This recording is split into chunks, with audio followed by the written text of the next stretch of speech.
right down the course. Oh, that was a beautiful run. Hey, I'm Todd Richards, and I'm here with JJ Thomas, and we're going to break down this snowboard season for you. We got all the movies, we got all the new tricks, we got the Olympics, and we've got all the major events that you guys need to pay attention to. This is Inside Snow. Sitting right next to me is a person that knows the ins and outs of snowboarding just as well as I do. He has a Dew Cup in his collection along with a bronze medal from the 2002 Olympic Games. Mr. JJ Thomas, hello, how are you? Good, Todd, thank you. So obviously the beginning of the snowboard season. You think about that, September, what does it mean to you? Like when you think about the official start to the season? Yeah, when I think of September, I think of movie premieres. Mm-hmm. Every year it comes and they come in heavy. Yeah, it starts to get a little bit cooler out, the leaves start to change, and everyone starts to go to these premieres. Yeah. So this year, obviously Travis Rice doesn't have a fantastic movie for us to see, so the door's kind of wide open for some other companies to come in.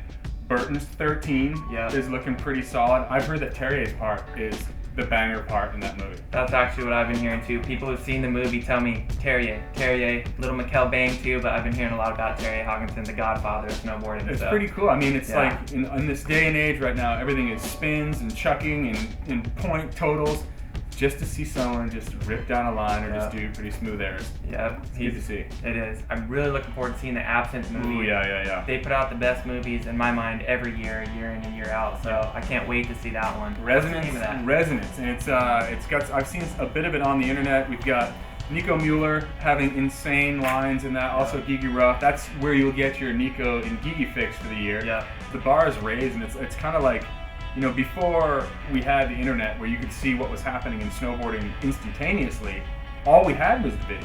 It's true. All we had to learn the tricks was to watch the video from the past year. So no, it's true, and that hasn't changed. I think the kids, they see the videos, they study them, they live off videos still. It's a huge spot in snowboarding, and it really sets everyone's careers. The guys who do that, that's their bread and butter. Like, we used to compete, these guys film. Premiere season, it's their Olympics, it's their X Games, so gear up, it's go time. It's go time. JJ Thomas here with Louis Vito at Snow Park down here in New Zealand. Louis, how does it feel to be down here in August? It's cool. I mean, it's crazy. It's one thing to be snowboarding in the summertime, like in Mount Hood, but to be down in full-on winter in August is crazy because everybody's enjoying summer back home and you're in winter time. So how do you feel going into this winter? You feeling pretty good? Oh yeah, I feel good, man. I'm just trying to stay healthy, get my body together before the long winter, and hopefully pick up some tricks this summer to take into the winter and hopefully land some runs. Do you think it's safe to say that the race for the gold in 2014 Sochi has officially started down here, like right now? Or do you think it's more next winter? Yes and no. I mean, with snowboarding, it's great because, I have set a lot of goals for contests that are coming up that if I do that, I'll be in line for Sochi. So I feel like a lot of people are just trying to pick up tricks going into next winter that'll help them in Sochi no matter what. Cool, man. All right, well, thanks, Louis, and look forward to seeing you. All right, thanks. Later. As we sit here in anticipation of the snowboard season to start, you can't move forward without looking back to what happened over the summer. Now, obviously, there's Mount Hood, but more in particular is going down to New Zealand, and you are an expert at that at this point. Yeah, I spent my time in New Zealand, and this year was no exception. We saw the Burton High Five event take place at Snow Park. If you were to ask me what stands out in my mind looking back on the Burton event, one kid for sure, the 13-year-old Japanese kid, Ayumu Hirono, came in, won the half-pipe event. And this wasn't a gimme, Todd. He didn't just kind of squeak by and guys sell. Points at all. Oh, no. He flat out won the event. Huge airs, killer combos. I mean, people are shaking in their boots right now all over the world. I was talking to the guys, and they were just like, I just got beat by a 13-year-old. I mean, what do you do now? You start to look at these young kids coming up, not only in half-pipe, but also in slopestyle. You've got guys like Mark McMorris who are, early 20s, a lot of guys in their late teens, and they are throwing down. Mark McMorris, first triple done in an actual run in slopestyle there? The biggest news, I think, behind 13-year-old winning was the triple cork. And everyone might be like, oh, we've seen triple corks in big air, we see them in video parts.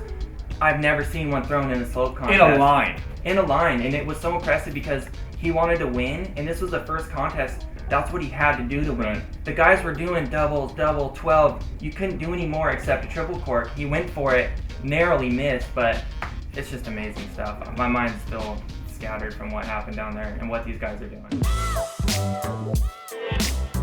Wow. That is why this dude is Shaun White. JJ, we have to talk about the red-headed elephant in the room at this point. The biggest story in snowboarding this year. It's not the contest, who won this, who won that. It's all about Shaun White in Nashville going to jail with a black eye. Yeah, he got in a little trouble, Yeah. but let's be honest, we saw him do something pretty similar in Breckenridge 5-6 years ago. He got out unscathed, you know? Shaun White. I mean, come on, who cares? You know, I think if I was put in the same situation, a giant disposable income, under 20, is he 25? How old is Shaun White? 25 or 6. He's a young 6, guy. whatever. Yeah. He's a bachelor on the town with a gigantic overflowing wallet. Yeah, I agreed. I think the core score went through the roof on that one. And the only reason he made such big headlines is because who he is.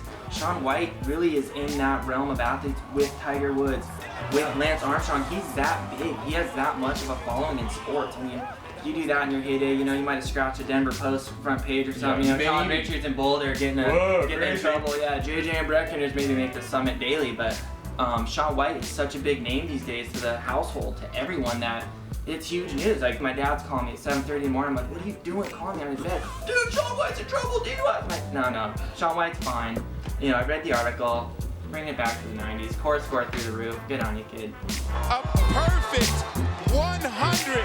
The first time ever in the history.